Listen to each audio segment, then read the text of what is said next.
called Israel on the Appomattox, which in part is a history of a community of free African Americans in Virginia that arose from an emancipatory will of one Richard Randolph.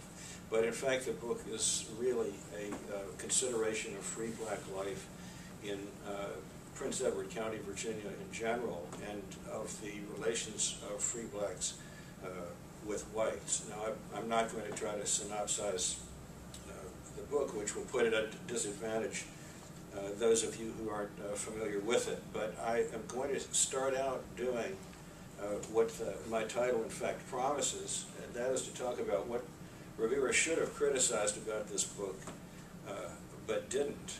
Another way to put this would be to list a couple or three things that I was worried would cripple the book, but which, in fact, I got off for pretty well scot-free.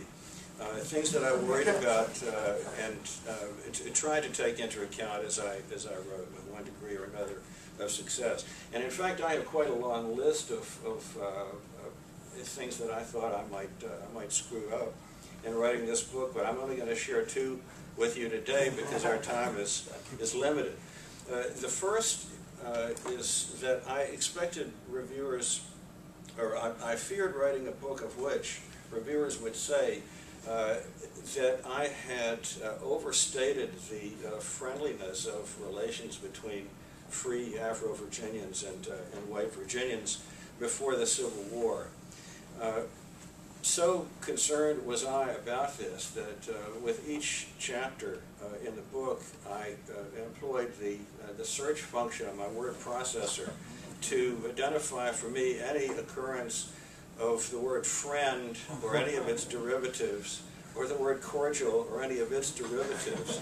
And I tried to delete those piecemeal, not as so much as a preemptive concession to these phantom critics of whom I keep invoking, as a recognition of the fact that as copious and as rich as was the fund of the group of documents that I identified, very rarely do they equip one to discern the emotional content or overlay of a transaction. There are times when I'm pretty sure that a white-black interaction occurred in an atmosphere of what I might call friendliness at times.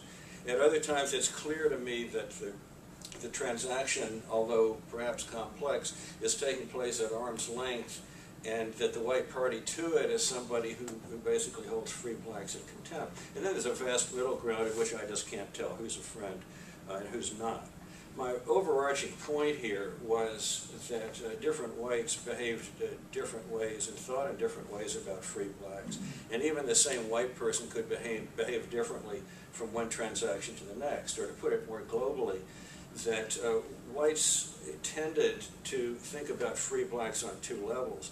One is as an abstraction, as a problem, a social problem, and the other is as individuals with whom one dealt on a daily basis. Now that's a rather pedestrian observation, but it's one that much of the literature overlooks.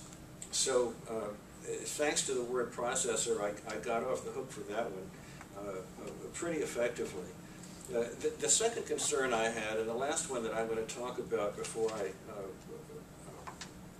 sort of draw on what my predecessors have talked about up here, is that I had identified in the course of my research a couple or three white individuals who were really, really, really nasty people. I mean, real bad guys. One of them was a fellow called Colonel James Madison, not the former president, who wrote an article slandering the Israel Hill community in 1836 and claiming that it had degenerated into a den of idlers, thieves, and prostitutes. All of this by way of defending the proposition that the only proper position for blacks in American life was as slaves to white people. And of course the article was full of falsehoods from beginning to end, and I think I show that in the book. But if you want to find a real son of a bitch, Colonel James Madison would be a prime candidate. But even he doesn't hold a candle to a fellow who brackets my story at the other end, Hillary G. Richardson, the richest man in Prince Edward County, former sheriff, slain in the field by one of his slaves in 1861. And it turns out in the subsequent trial of the party who killed Richardson, that Richardson was just a sadist, that he had habitually beaten this enslaved man from head to toe with a rod, had gouged his eyes, had pulled teeth out of his mouth with a wrench, had chained him to the floor while he was sleeping at night, and on the day of the homicide, in fact, had put the enslaved man, William, in the field in shackles, his eyes full of discharge from having been gouged with a rod, and when William couldn't keep up, Richardson had started beating him again, at which point William snapped and took a wheat cradle and chopped off one of Richardson's legs. Now, it doesn't get more graphic than that. It doesn't get more shocking than that. And I had to tell that story because it's part of the history, and it is a telling story. But I was afraid that some might think that I was trying to say that the problem with slavery is that it gave free rein to bad apples. You know, you had bad guys. You had Colonel James Madison. You had the Hillary Richardsons, these sort of snidely whiplashes twisting their black mustaches and thinking of cruel things to do to people, and that was the trouble with slavery. And of course the trouble with slavery was only partly that. The main trouble was that it involved the absolute ownership of some human beings by others, and that made possible all manner of quotidian immoralities, most of which are less headline-grabbing, say, than what Hillary G. Richardson did, but which are far more characteristic of the system.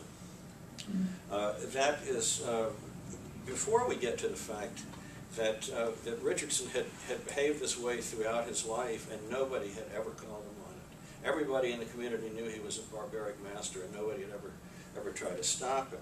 So what I tried to do was to deal with these fellows as what I thought they were. That Colonel James Madison's views of free blacks were in fact widely professed, widely shared, if seldom acted upon by fellow whites. Richardson was just an extreme expression, an extreme embodiment of what the system of slavery was. So that worked out pretty well too. I haven't had a reviewer to quibble with my treatment of these, let's call them villains.